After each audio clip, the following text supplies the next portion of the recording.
Ja, men antingen hamnar du i himlen eller helvetet. Det handlar inte bara om att jag ska dö, det handlar om vart kommer jag hamna efter att jag dör. Vad händer med mig efter att jag dör? Och det är det som har varit det jobbiga, för jag är ju religiös, jag är troende. Och det blir lite det här verkligen ångest. Anser du dig själv vara en ond människa? Nej.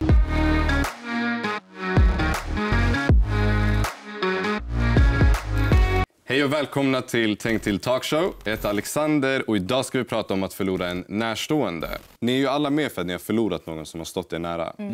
Minns ni hur ni fick reda på vad som hade hänt? Alltså det var lite frustrerande för att vi var ju lite halvt förberedd på att personen skulle gå bort. Han gick bort i cancer. Och vi bor i Bollnäs som är typ 2 timmar från Uppsala där han var. Och så när vi får samtalet så samlas vi alla vänner, vi hyr en bil och så turbar vi ner mot Uppsala. Men innan vi kommer fram så tog vi en paus på 5 minuter. Och sen när vi är klara med den här pausen och precis sätter oss och bilen rullar, då får vi samtal om att han inte orkar vara vaken längre. Då var det så här, då var vi 10 minuter ifrån Uppsala. Så att vi var väldigt frustrerade över att vi inte hann säga farväl till honom. Man blir så sur för du är på väg dit och han väntar på att vi ska komma och så här jag vet inte, man blir väldigt sur. Du fick inte säga hej då till någon som har stått där nära. Verkligen, beklagar. Ja, det är lugnt. Ni andra, minns ni? Vill du ta det? Du får ta det. Okej, tack så mycket. Nej, men för mig så, alltså jag har ju 2 som går lite hand i hand. Det är min mormor och min farmor. Okay. Min mormor gick bort när jag var 4 år. Och det var ju en oväntad död. Hon hade fått cancer, men ingen visste om det, inte hon själv. Hon åkte till Chile och vi alla sa men vi ses snart. Så där, hon skulle vara borta 1,5 år. Och så gick hon bort där.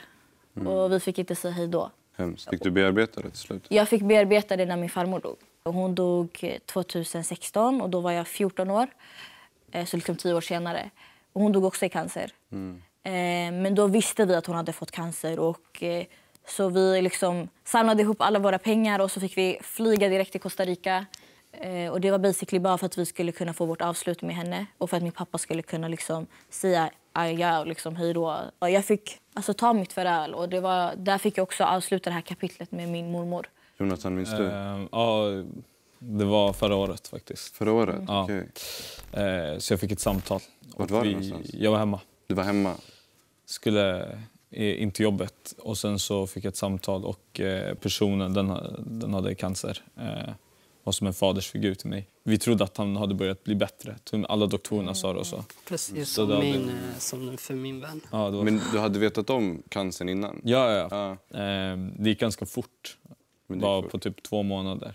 Okej, ja, det är riktigt. Men sista veckan innan så hade jag fått besked om att han börjar bli bättre.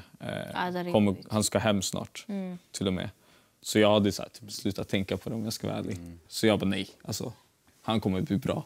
Det är att man tänker så, jag vet inte om ni kan relatera. Nu det blir lite sådär, man tänker han kommer klara det. Det var ju det sista jag tänkte, var att han skulle gå bort Man förnekar döden.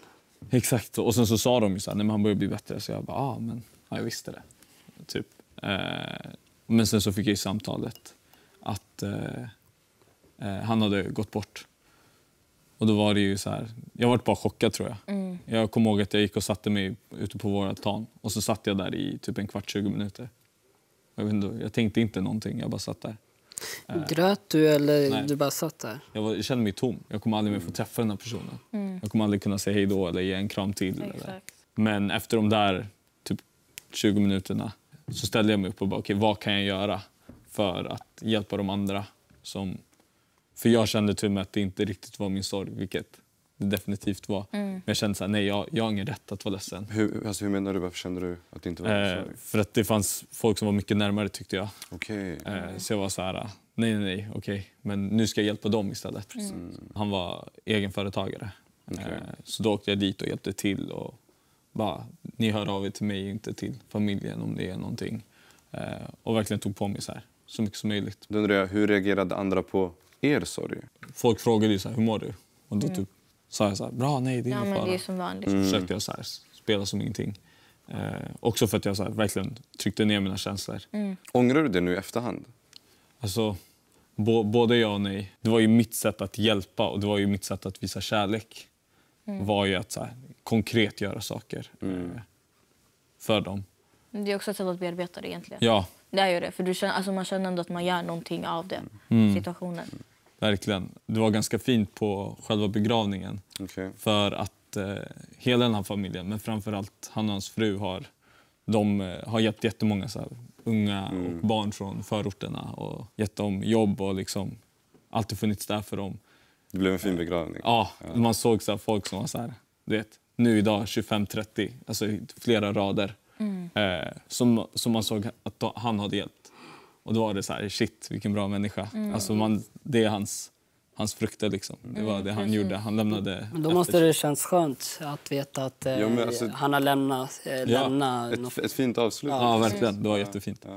Men Nooshi, hur reagerade andra på din sorg? Alltså för mig var det så här, som det här var en vän och inte en familjemedlem, så var det mer att vi och mina vänner såg till att försöka lägga våran sorg åt sidan. Vi fick ju support också, men det var ju mer så här att vi såg till att försöka lägga hur vi känner åt sidan för att ge 100% support till hans familj. Det var inte så mycket fokus på min sorg och liksom, jag kände att det inte behövdes heller för att det är inte...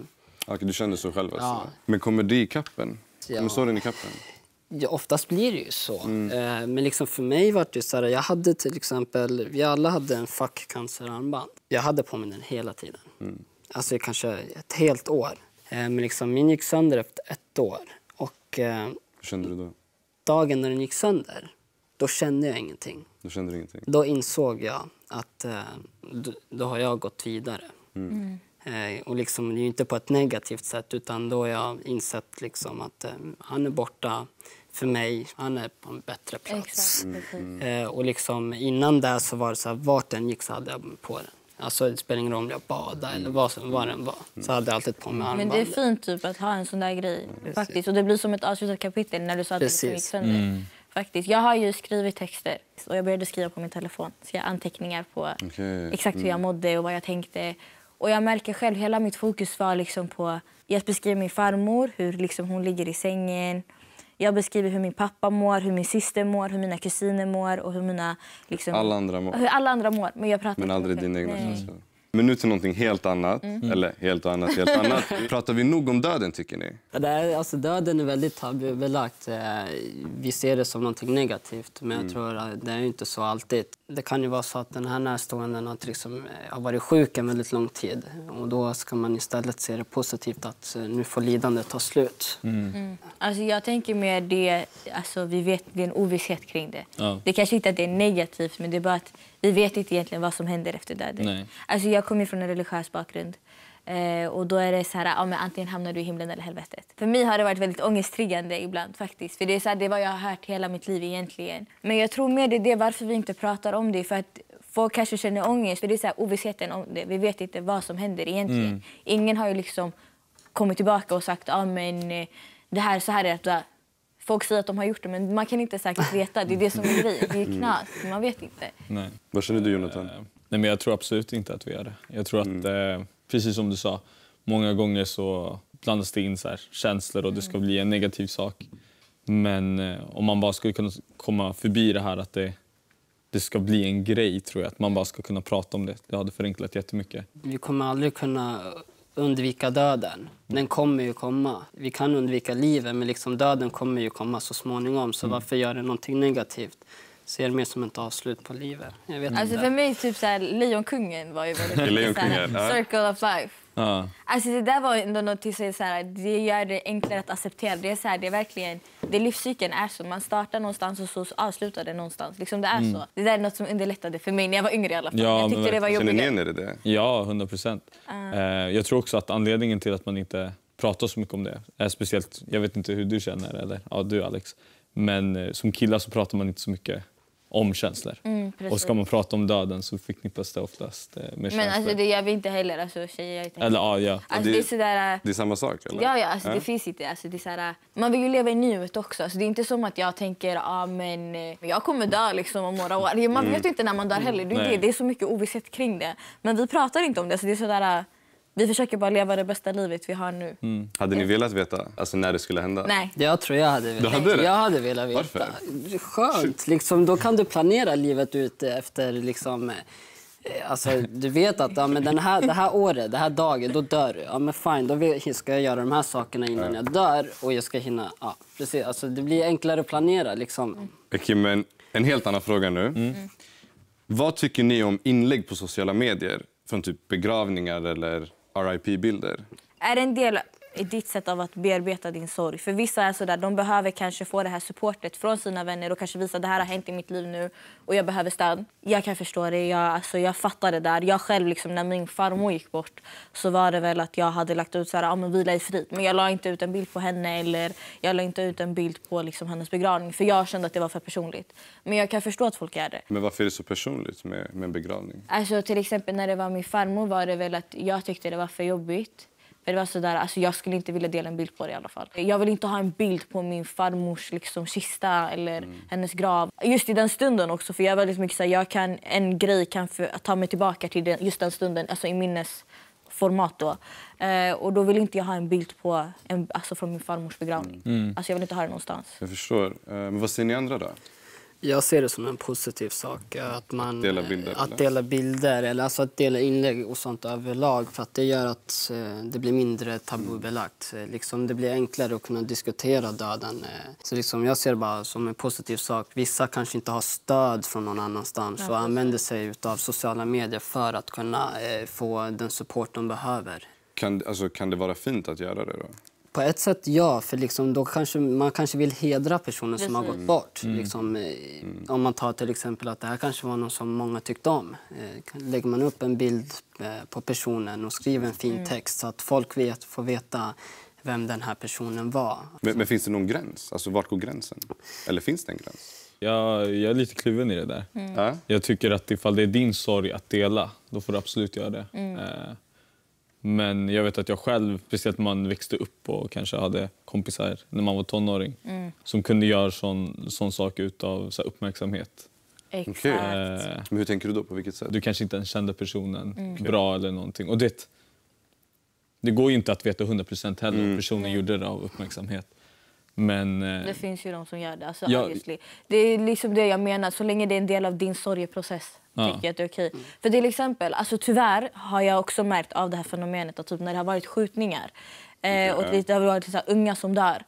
Att folk delar det som att det här vore min närstående för att det är lite som status. Så här lite cool poäng, typ så här, jag känner någon som har blivit skjuten eller så här, förstår du vad jag menar? Ja, men speciellt i sådana här fall där liksom varit polisskjutningar, typ främst i USA då kan jag dela för att uppmärksamma problematiken i varför det har hänt. Det där, exakt, det är inte för att det är min sorg utan för att jag visar att det här är ett problem som vi har i vårt samhälle.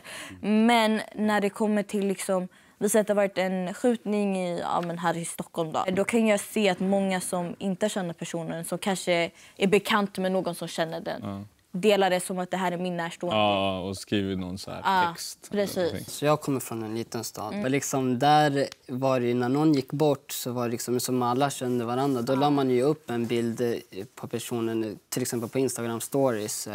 Och liksom, då var det lite mer som att även fast man inte kände personen så väl så gjorde man det för att hedra personen. Så där var det lite mer att man hedra. Man behövde inte känna personen 100%. Men jag tycker att lägga upp en bild på en person typ och kanske bara skriva vila i frid. Det är mycket mer respektfullt än att skriva en lång text. Ja, att låtsas känna personen. Men så här då. Vi ska ha några tittarfrågor. Okay. Vad ska man inte säga till någon som sörjer? Hur den borde känna. 100%. Hur den borde känna, okej. När man har varit ledsen eller någonting. Eller nere eller någonting har hänt. Och någon bara, ja men du borde känna så här. Okej. Ursäkta? Typ så här, var glad för det här. Ja, absolut, men typ nu så här, jag... folk som säger typ det här var det bästa som kunde hända. Nej, säg aldrig åt en person hur den ska känna. Alltså, känslor, hur du agerar med dina känslor kan du kontrollera. Men vad du känner kan du verkligen inte kontrollera. Okej, men nästa. Hur kan man som kompis ta upp ämnet? Eller vill man ens det? Det är ju svårt egentligen, för jag har ju inte varit med om det. Att någon liksom tar upp det. Folk är mer såhär, beklaga sorgen.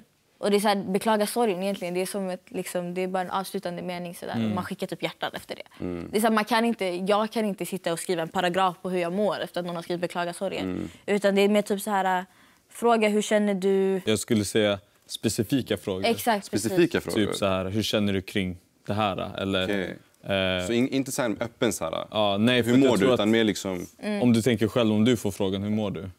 Precis. Vad säger man? Svarar man en fråga liksom? Ja, vad ska jag säga? Jag tror att det kommer komma en stund då man faktiskt öppnar upp sig. Och det gör de ju säkert till personen som har alltid funnits där för. Vi ska gå vidare till nästa tittarfråga. Hur förbereder den sig för bortgång av en familjemedlem? Kan man förbereda sig? Jag gjorde det. Du gjorde det? Innan jag åkte till Costa Rica. Det var en låt som handlade liksom om när man det var någon som hade förlorat någon i cancer och jag vet inte. Och det kändes så specifikt just för den stunden. Jag lyssnade på liksom hela veckan innan jag åkte till Costa Rica, så jag satt och grät hemma innan. Och då, liksom, då hade jag redan bearbetat det i förväg. Det hjälpte det alltså? Det hjälpte mig jättemycket. Okej, men sista tittarfrågan. Tänker ni på den bortgångna varje dag? Eller hur ofta gör ni det? Nej, jag gör inte det. Det kommer fram lite då och då i huvudet. Senaste gången var faktiskt Facebook som påminner mig. Facebook? Hur då? Ja, bilden är 7 år gammal. Det kommer upp minnen där. Jag fattar. Och då kom det upp en bild på... Alltså vi var jättesmå då. Liksom, på min polare och sen han stod bredvid där. Vi hade typ en snowracer som hade vi tagit och försökt. Nej, men så liksom, det kommer upp lite då och då när man gör någonting som förknippas med personen. Kanske en låt eller till exempel någonting man har gjort eller bilder. Hur kändes du när Facebook gjorde den här påminnelsen? Jag varit glad. Du ler när du pratar. Ja, men jag var jätteglad för liksom, det var jättekul. Vi hade jätteroligt tillsammans. Jag förknippar inte hans bortgång negativt längre. Det var jobbigt i början. Det är där, men sen efter ett tag då börjar man tänka på vad hade man för minnen med personen. Liksom, och då börjar man le istället när man tänker på personen som har gått bort. För liksom man har ju haft någonting bra med den här personen. Och då blir det är så med alla relationer egentligen. Vissa, när någon gör slut så blir det så negativt. Men tänk på allt bra ni har haft. Ja, men det kommer ju med tiden. Det kommer med man sörjer det i början och så med tiden kommer det bli så där. Jag har ju en bild på min mormor och mig när jag var jätteliten som bakgrundsbild. Men jag tänker inte på henne varje dag. Ibland tänker jag inte ens på att det är den bilden jag har som bakgrund. Men det kommer väl alltså, såhär, stunder kanske när man råkar fastna för länge på hemskärmen och så ser man, oj, där är min mormor. Som du sa, det är inget negativt i det utan det är sådär, ja just det sådär. Och så kommer man ihåg allt som man har liksom varit med dem faktiskt. Ja. Fint. Jag slänger här till dig Jonathan först. Okay, ja. När kände du av sorgen extra mycket? Ja, men lite som ni var inne på, när man hittar något eller någonting som påminner om personen. Så det var faktiskt inte så jättelänge sedan. Jag tror att det var typ december. Så var bara några månader efter. Och det var då jag kände också att jag kunde bearbeta min sorg för första gången. Alltså verkligen så här, okej, nu kan jag vara ledsen. Men då hade jag hittat den här personen hade köpt in massa så här must heter det. Det är någon så här dryck. Ja, jag har sett dem i... Som inte är goda. De är svinäckliga. Och han tyckte om dem skitmycket. Och han hade försökt tvinga dem på oss alla. Och det var en grej. Vi alla stod och bara, nej, fy fan, vad äckligt. Och ingen skulle dricka dem och ingen, Han hade köpt flera flak. Så hittade jag att det fanns en kvar. Du köpte den, eller? Nej, i ett förråd på företaget. Och då jag bara... Svepte den. Ja, exakt. Knäppte upp den och drack den. Och satt där inne ensam i förrådet och bara skrattade och typ grät. Det påminner ju om hans karaktär. Hur fånigt det var egentligen. Att man bara, varför köper du in? Köp 2 så får alla smaka. Varför köper du in 4 flak? Så det var ju så här fånigt. Men det var också första gången som jag kände så här. Wow, han är borta. Alltså, det kommer inte hända sånt här igen. Kan man komma över någon stöd? Alltså man kommer inte över den, men man måste ändå gå vidare i livet. Alltså jag kan inte sörja som jag sörjde liksom när döden var nyligen. Mitt sätt att gå vidare är ju att bära med mig vad den här personen gjorde. Exakt. Och fortsätta leva vidare för honom. Och som sagt, han hjälpte jättemycket barn och ungdomar i förorterna. Så mitt sätt, jag vet inte om jag är som person, men jag känner så här, genom att hedra honom så kommer jag också göra det. Och jag kommer vara ännu mer uppmärksam med så här, barn och unga som är i behov. För att jag fick det av någon. Så nu vill jag så här, pass it on. Jag reflekterar mycket över det som har hänt. Och sen försöker jag minnas, jag reflekterar tillbaka på saker man har gjort tillsammans. Och liksom summerar allting. Och liksom efter ett tag, man sörjer i början, men sen efter ett tag så inser man också, hade personen velat att du ska gå och sörja varje dag i hela ditt liv. Jag tror inte personen skulle vilja att det skulle vara så. Liksom. Jag tror mer att personen hade velat att du lever ditt liv. Liksom. Sörja ska man göra, men efter ett tag så får man inse att du har ditt liv också. Verkligen tack för att ni var med mig här idag och diskuterade den här frågan.